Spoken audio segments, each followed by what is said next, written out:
Assalamualaikum sahabat semua. Kebelakangan ni keadaan cuaca memang agak panas. Jadi saya terfikir untuk buatkan minuman pencuci mulut tradisional, iaitu cendol. Namun, cendol yang dihasilkan dalam video pada kali ini adalah merupakan versi cendol homemade. Cara buatnya mudah sahaja dan yang paling penting tak mengambil masa yang lama pun. Tekstur cendol yang dihasilkan dalam resipi pada kali ini adalah kenyal lembut, tidak terlalu keras dan tidak mudah hancur. Dihidangkan pula bersama santan segar dan gula Melaka sememangnya memberikan suatu kombinasi rasa yang cukup memikat selera. So, untuk resepi yang selengkapnya, stay tune dan jom kita masak.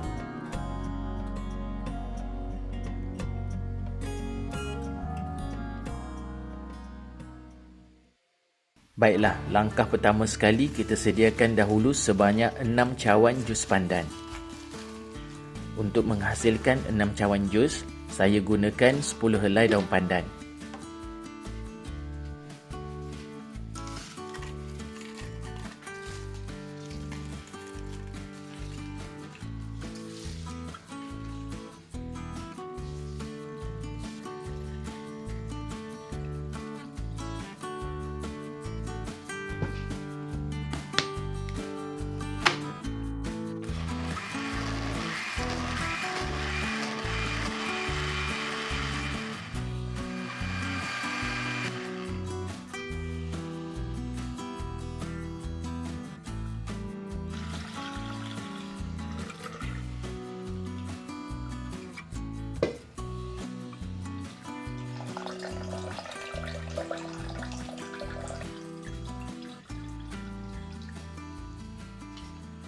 Sukatan 6 cawan jus pandan tadi boleh terus masukkan ke dalam bekas bancuhan.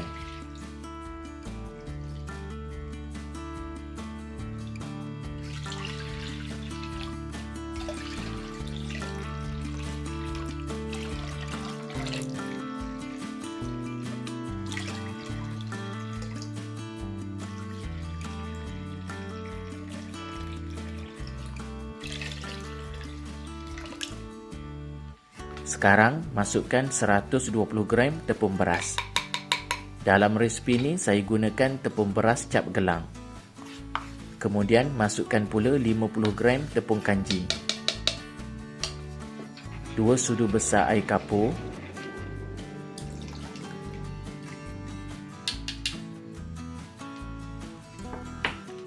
setengah sudu kecil garam.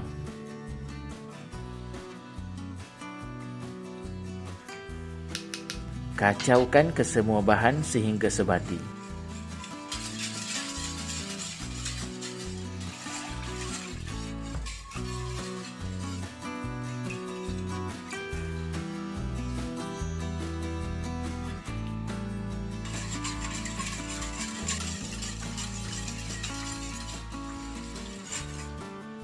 Baiklah, sekarang dah boleh pindahkan ke dalam kuali untuk proses memasak. Ketika proses ni, gunakan api yang perlahan sahaja. Pastikan juga ianya sentiasa dikacau. Nanti teksturnya akan berubah menjadi semakin pekat lagi.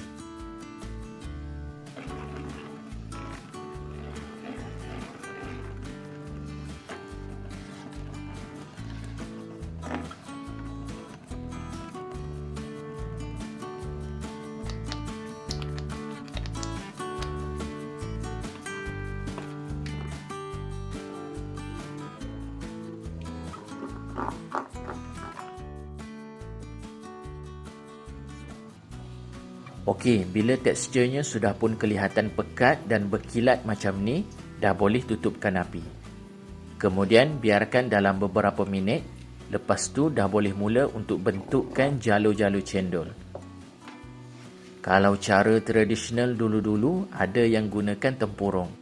Namun untuk version homemade ni lebih mudah dengan menggunakan piping bag macam ni je. Lagipun yang saya buat ni cuma berskala kecil sahaja, iaitu sesuai bagi hidangan bersama seisi keluarga.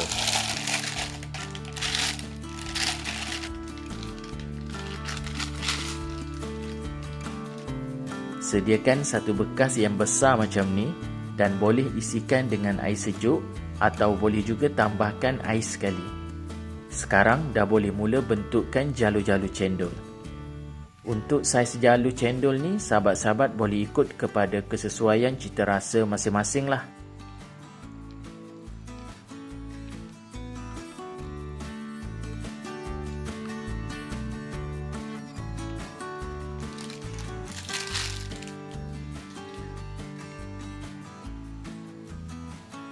Okey, inilah hasil jalur-jalur cendol yang telah kita bentukkan tadi. Nanti teksturnya akan semakin cantik lagi apabila dibiarkan dalam rendaman air macam ni.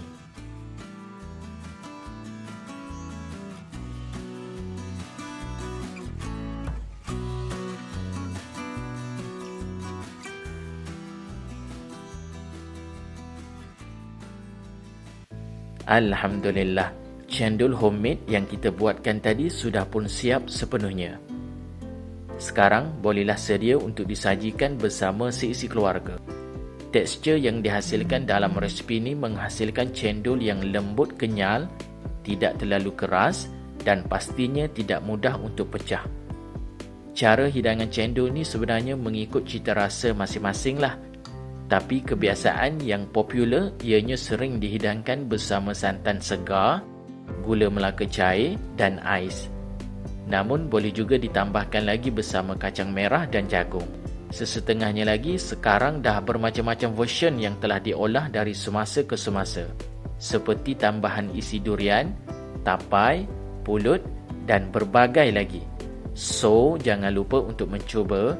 Setakat ini sahaja perkongsian pada kali ini.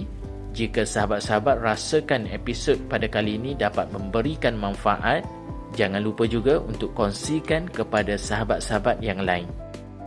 Jaga diri, jaga keluarga, hormati setiap insan. Sehingga bertemu lagi. Assalamualaikum.